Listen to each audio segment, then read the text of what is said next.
Welcome to the Not Just Waiting podcast. I'm your host, Brianna Hoffman, and this is a space for women learning to wait well and live fully. Whether you're in the middle of uncertainty, transition, or just figuring out what's next, this podcast is here to remind you you are not behind, not forgotten, and definitely not just waiting.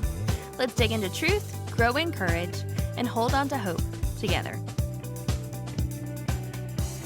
Hey friends, welcome back to the Not Just Waiting podcast. Today I'm joined by Nancy Jasin Ensley, an author, legal nurse, hospice specialist, and teacher whose life and work are deeply rooted in listening well and noticing what matters. For Nancy, writing has always been a way of paying attention, of remembering the moments that shape us, and processing the experiences that leave a lasting mark. Over the years, she's written across a wide range of genres, from memoir to literature to fiction and mystery and even children's books. Through both her writing and her work in hospice care, Nancy carries a unique perspective on life, loss, and the beauty found in meaningful moments. This conversation is reflective, grounding, and an invitation to slow down and notice where God is at in your own story. Let's dive in.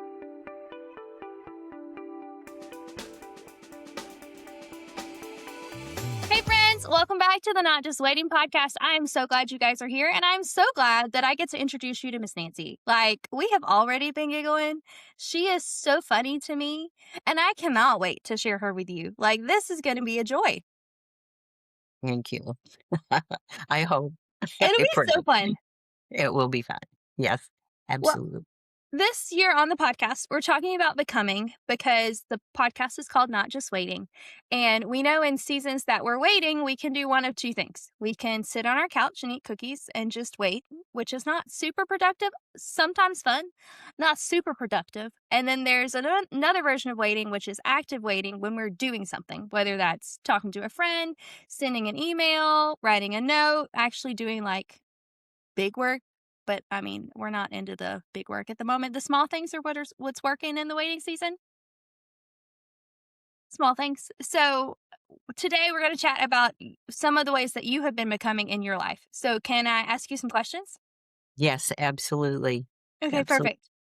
My first question for us is, who do you sense God has been forming you into in this season, especially in ways that weren't visible or celebrated? I'm Nancy Jasin Ensley. Nice to meet you. And so happy to be here. Thank you for asking me. This is the winter season of my life. This portion of my life is not anyone I thought I would do. Most of my family didn't live this long. I had a mother-in-law at one of my marriages, and she lived to 105. And I told her when she was passing in hospice that I was going to live to 106. So I have a while to go, and I have a lot of waiting in the waiting room because God has told me so many times, slow down, don't project and project the outcome. I've already got the outcome. It's like I liken it when I do my counseling, I liken it to going on stage in the play before they wrote the script. You're out there and, oh my goodness, what did I forget? So I'm so far ahead of the process. So that's one of the things in waiting that I've had to learn to do. I've learned to breathe. I need to exercise, so it gives me that moment when I don't have the answers to get up and move. Every 20 minutes, I'm told I will become a stick or a robot if I sit longer than 20 minutes. And I've challenged that, of course, and I need to do that. I pray. Uh, my God that I know, my personal God, was always Jesus Christ. I took him when I was a little girl as my friend and my protector.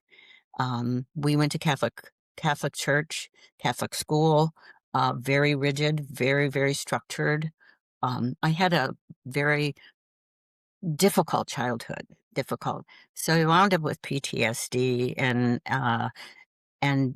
abandonment issues. And that has played into my life. And I believe that built my character to always be ready, always have all the information I need. Write, write, write. Scribble. I can't open you up to this horrible room because it's supposed to look professional. So I can't move the computer because you would see notepads and things stuck everywhere. Beautiful message from all kinds of stuff.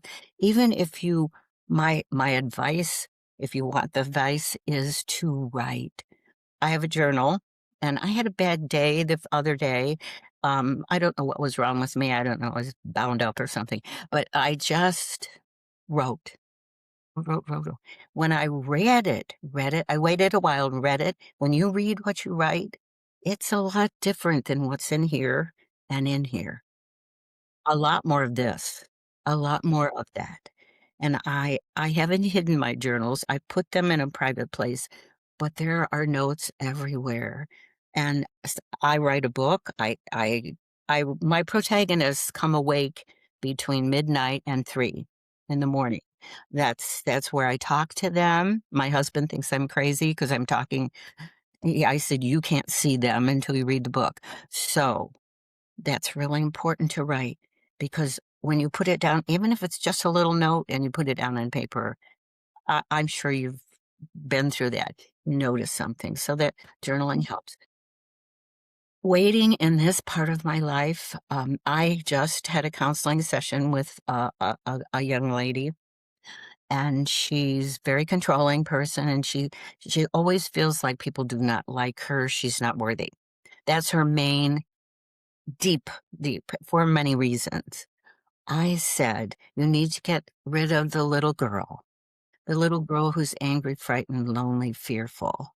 Put her in a box and lock it. And that doesn't mean that she hasn't built you in some way, but look at the results from that. I said, you cannot change what other people do. They may be able to look at you as a kind of an object. Oh, I love to be like her, or I don't want to be like her. But I said, you can't change what other people think.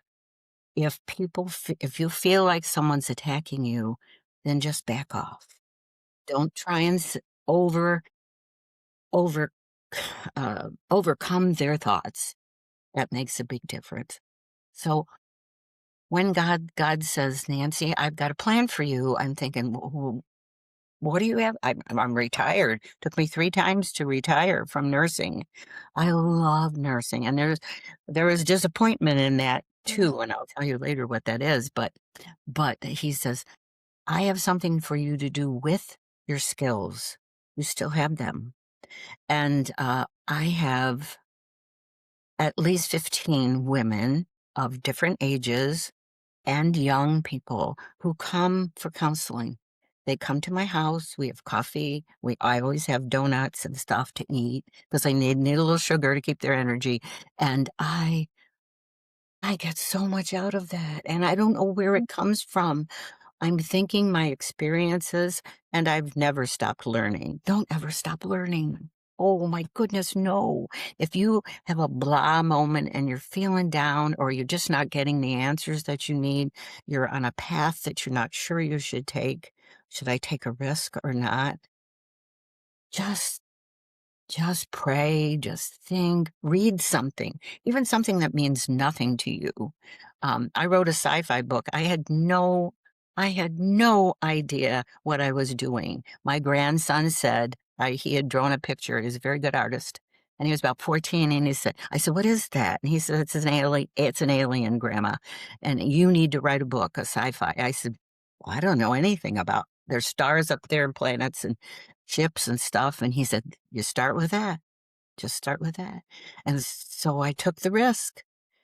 I gave it to my husband. He loves sci-fi. I don't really watch sci-fi. I'm very interested in actual things. I had to study so hard to have something believable in the fiction because I really think fiction always needs something that's believable because you might lose your attachment to your reader. So all of those things. So in this time of my life, I am blessed to be able to get on the floor and play with my great grandkids. to help them set up their little things.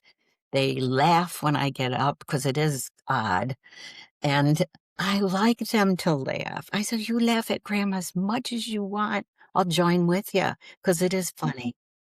So, all of those things are very important. Or take a nap. I've scientifically, I have heard and read many articles that especially as you age and your body needs to, it just needs to get reborn every day. And you need the ability to ward off infections and all of the things that are around you much more than you did before. And I said, just take a nap. And when you wake up from your nap, write down the first thing you think. It would be unbelievable what dream you had during that time that you may not remember in your REM sleep if you get that far. Write down what you wrote. I put carrots down the other day. I I don't know why, but I think because we have horses, there are horses down the way, and I always take the grandkids down to feed them.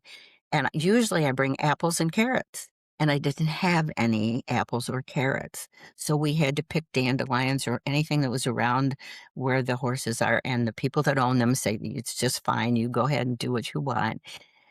And I didn't have any carrots. So maybe, I don't know. Usually I'm so well prepared for everything, I think, and I didn't have any carrots. So you never know what you're going to wake up to and Yeah. write it down. Write That it was down some good insight. and just think about it. And Yeah. so that's kind of the answer. I'm I don't know how many days I have left. Um, I don't really care. Working in hospice gave me a whole different vision of the transition from the living here and the living. Okay. Now I have things to like process and I have follow-up questions, but I'm not going to take us down that trail, even though I really want to. Thank you for sharing that in your season you're still waiting and that you needed to slow down. I found that so profound when you're like, the Lord told me to slow down. I'm like, but wait, what do you mean? And then you explained it, and I was like, oh, that does in fact make sense. It does. It does. It's amazing what he tells you. Yeah. I think that's when the Holy Spirit comes in and like speaks to us because he is that greater force that you're talking about. Like he is in the Lord sent him to us to be a comforter and a guide and to counsel us. He's literally called the counselor. And I love that you were telling us your story about getting to counsel people in your house because that's the gift he's given you right now. You get to chat with these lovely humans and get to listen to their lives and give them some wisdom and let them feel seen while you're in your house and you're inviting them over. It's such a joy. It is. I'm so blessed to be able to do that. And I used to always worry that my house wasn't perfect. It wasn't perfectly clean. I'm such a perfectionist, but that's kind of softened as time goes on, especially with having 14 grandkids and four and a half great grandkids. So I've kind of softened that. And having animals, having a dog, who cares? As long as it's, reasonably clean and you're inviting them into your home, the thing that belongs to you, that looks like you, that says you. So that's all great. Absolutely. I have Mm. another question for us today. Yes. Was there a season when God seemed more focused on shaping your character than advancing your calling? And what did that form in you? Oh my. There were three. I'm going to say three. One as a child. How was I going to how was God going to make my character, build it? If it's in a very boundless, it has no boundaries, it's very, very frightening. Fear is such a basic emotion, underlies anger, all of it's a very basic one. And I was always ready to know what's going on and jump in there and help, even as a child. Um, my my father had anger issues, and I've forgiven him. Everyone has things, and in the way back in the 50s when I was born, or 40s when I was born, you didn't process all those. You didn't have all that information. So God decided that you are not going to turn the bad way. You're not going to be angry all the time. You're going to be busy. You're going to save. You are going to be a fixer. And so that was built in me. And the only way that I could make friends, I didn't think I was really anything anybody wanted to be with. That worthiness didn't get built in me. But I counseled people with a blow up doll and showed the ones without things, and you can fill it with good things and bad. God said to me, I got stuff for you to do down the line. You're going to be like this. That, okay, he handed me some things that I could overdo so bad that it would cause me problems. He knew that. And so I would have to listen to him over time because he's building this Build-A-Bear that could be a bear. And so early on, yes. Okay, that's number one. Number two, when I was in high school, I never thought I was pretty enough, good enough. I couldn't do a cartwheel. I tried out for everything.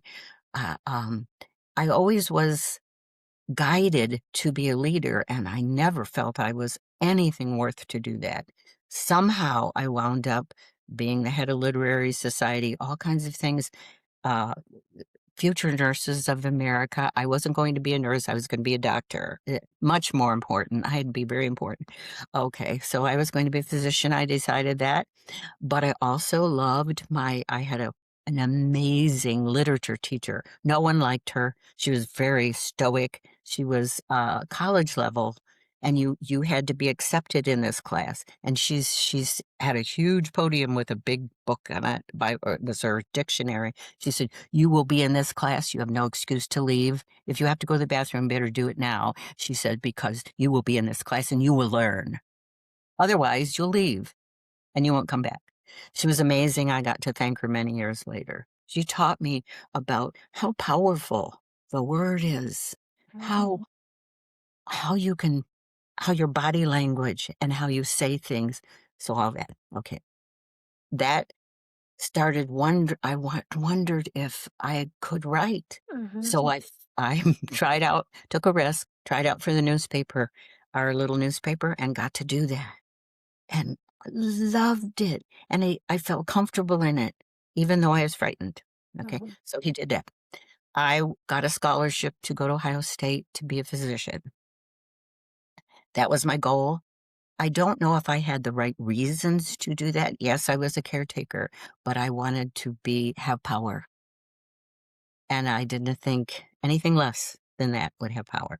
Because most of the doctors that I had met were godlike and had big egos. Okay. So, I went for the first 3 quarters, there were quarters at the time. I got called back home, my mother was very ill, she was in the hospital. I was always protecting my mother, and I went back. I said, "I need to put it on hold, can you hold my scholarship for another 6 months?" They said, "Perhaps." Think about perhaps, makes a difference, gives a lot of people a lot of leeway. I thought that meant they would keep it. They Right. didn't. They didn't. So, I was devastated because I never felt that I had power, and I thought, "Oh, this is how I get it." A friend of mine was going into nurses training, and they had 1 spot left. Out of 98, they had 1 spot left. They were taking 99 new nurses. If this is in the 50s, and the need for nurses because of war and all those things, they needed more. So I tried out for it, and I thought, "I'll be a nurse, and then when I get to be a doctor, because 'cause I'm still going to do that, I'll be nice to the nurses." Okay. So that was a devastating shock. It was more internally a shock than anything, and I would say to God, "Well, you told me, you led me here. You made me able to take these risks. You made me leader and have power. I didn't wanna do that. Why are you doing this?" And I thought, "Gotta be a reason." So I got into nursing. Oh my word. I have had the most amazing up and down and all around career that you could ever imagine. And because of the things that built me, good, bad, and indifferent, I was able to do all kinds of things as a nurse. I was a legal nurse consultant, had two businesses of my own, traveled the country, got to speak in front of 100 people. I was terrified. I, he said, I don't want you to be this little girl in the closet, frightened. I want to teach you how to encounter that, use it, and learn from it. Just listen to him. And one way of listening is to write down. So I was the head of the Nurses Association, corresponding secretary, had to type up a newsletter, got to meet all kinds of people. How exciting. And got to take care of patients. I got to be the glue between a physician. Nurses are the glue between the physician and the patient and the families. We see them every day. We touch them. We talk with them. We see them in pain, joy, recovery, and death. Yeah. So all of those things. So those are the three times in my life. My relationships with my husbands before I always married my father again. And that was not good. I had to do a lot of counseling to get over that. And one way I got over that was to forgive. Just forgive. That doesn't mean condone what someone does to you. Forgiveness is a big thing. No albatrosses, no rock that you hang around your neck and have resentments. It's just you can't fix it. It's done. Yeah. So those are those things. Yeah, and one of the things I noticed in all your stories is the Lord put you in situations that you didn't necessarily want, but he still used you in them. And he created things in you, whether that was a new version of your character, whether that was patience, whether that was learning forgiveness, or even noticing your worth in some of those situations because of the background you had in other places. And he gets to use you even now, like in chatting with me and chatting with the people that you get to chat with on a normal basis. Like your stories are teaching things to us that we don't have to learn ourselves because you learn them for us. And so I love that in your waiting season, the Lord still used you, even when it wasn't what you necessarily wanted. Yeah. He's pretty wise, and I think he laughs a lot of times. He Oh, said, yeah. "There she goes. There she goes again." You mentioned the word, Brianna, patience. Patience, forgiveness, and humility. I believe I always use 3 because I could go on, and you don't want me to. I those 3 things are so important in any relationship, any job, anything. I really think that's important. So, he's still working on that one. I'm very I'm way ahead of the game. I'm on the stage before I have the script. I see that in my life too, so that makes me giggle. Um, I have another question for us. Yes. So, what have you had to release, whether that was your expectations, your timeline, or your identity, in order to become who God is inviting you to be now? Well, of course, I mentioned patience. Patience, it's not irritability. It's knowing when to wait, knowing when to pull on the brakes a little bit, knowing when to slow down. Even though the speed limit might be 55, you need to go 35. Mhm. Just because you need to, you're not good at stopping. Mhm. So, yes, he's still working on that one. I don't think you ever are perfect. No one is, and we always learn from our imperfections, laugh about them. I mean, my kids definitely laugh at, oh my goodness. They told me I had dementia because I couldn't remember where they were going last weekend, and I said, "I don't have your calendar. I can barely remember what I have to do every day." Like, "Oh, she's got dementia." I thought that must be the new word that they know, the millennials know. Mhm. But yes, God is so, uh, uh, I kind of have to humanize him and know that he does laugh, that he has patience with me. He's had to have. I had sometimes in my life where had very bad decisions, bad, that had a lot of consequences, and I had to pay those consequences. I had to learn there are consequences to what I'm doing now. Hey, friend. I just wanted to tell you about something I made for you this month, and it is completely free. If you've ever found yourself scrolling through someone else's announcement, an engagement, a new job, a life that seems to be moving, and felt that quiet ache of wondering why yours feels like it's standing still, this is for you. It's called the Comparison Audit. It's a short, honest worksheet, only 4 questions, that help you figure out whose timeline you've actually been measuring yourself against. Because most of the time, the behind feeling isn't really about you. It's about a timeline you absorbed somewhere along the way that was never actually yours to begin with. It also includes a scripture reflection page and a borrowed prayer for the nights when the comparison feels loudest. It's free, it only takes a few minutes, and I think it might give you language for something you've been carrying for a while. You can find the link in the show notes or head to my Instagram at rihanna.ivy.hoff and grab it from my bio. Okay, back to our conversation.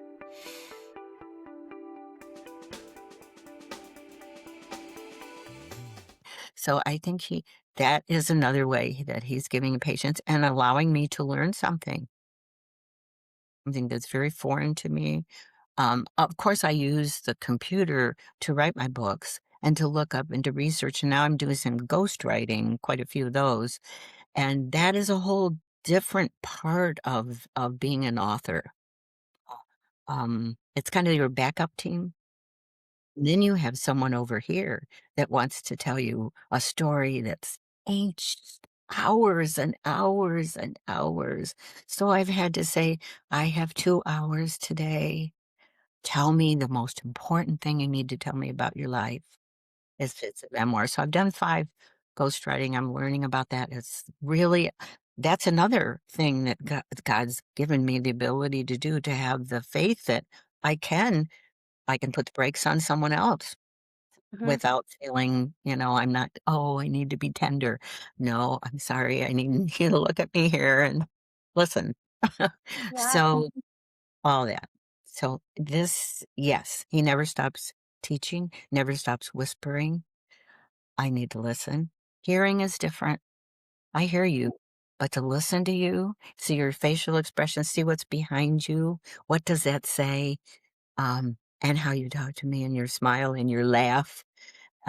That's so important. And I'm worried that we're losing that. Even the nurses, they have to type so many things. They barely get to go in and touch the patient. If you feel whether they're hurting, there's tension, so important to do that. And when you're with them and you're touching them, they'll talk to you more. So I think that I'm I'm sure that there's times that they'll get better at that, or other people will take over, but I worry so much about the whole the whole gamut of conversation that you're able to see me making goofy faces, how I look, what I'm paying attention to. Am I listening to you? Yeah. So Mm. all that. You've shared some very good insight with us, even the like talking to each other instead of being sucked into a computer or our phones or things like that. This conversation has been so good. Thank you so much for sharing your waiting experience, what the Lord's been doing in your life. Is there anything else you want to share with our listeners that we may have not gotten to touch on today? Well, I have a new website. Okay. It's www.nancyjasinensley.com. It's a new website. My husband and I we had to do so people get to see me in person. And we took 6 takes and we were laughing so hard we couldn't get any. And my husband, he was sitting way up on the couch like this. And I said, no, no, no, you need to sit comfortably. And so he's laying on the couch like this. So you would get a good laugh. 'Cause we had to have cue cards, and my daughter was doing it, and she's dropping the cards, he's trying to pick them up. I'm so my agent said, "Nancy, Could you possibly do that again? 6 tapes. We haven't gotten one yet. So that isn't on there, but my books are on there, a little synopsis of the book, a little bit about me, and how you can access podcasts and all of those things. You can just hit it right on my new website. Love that. We'll link that in our show notes so that our friends can just click it and it'll pop up on their screen and they'll be good to go. Would that be great? That would be Perfect. wonderful. I Thank so you. enjoyed this. It's been delightful. So Thank glad you. this has been so fun. I have giggled and this is so much insight. Thank you so much. Thank you so much. Thanks for listening to the Not Just Waiting podcast. I hope today reminded you that even in the in-between, God is working and you are not alone. If this episode encouraged you, would you share it with a friend? And don't forget to hit follow so you never miss a moment of truth, hope, and real conversation. You can find me on Instagram at rihanna.ivy.hoff and join the community over on Substack for deeper reflections and weekly encouragement. Until next time, take heart, friend. God is in the waiting with you.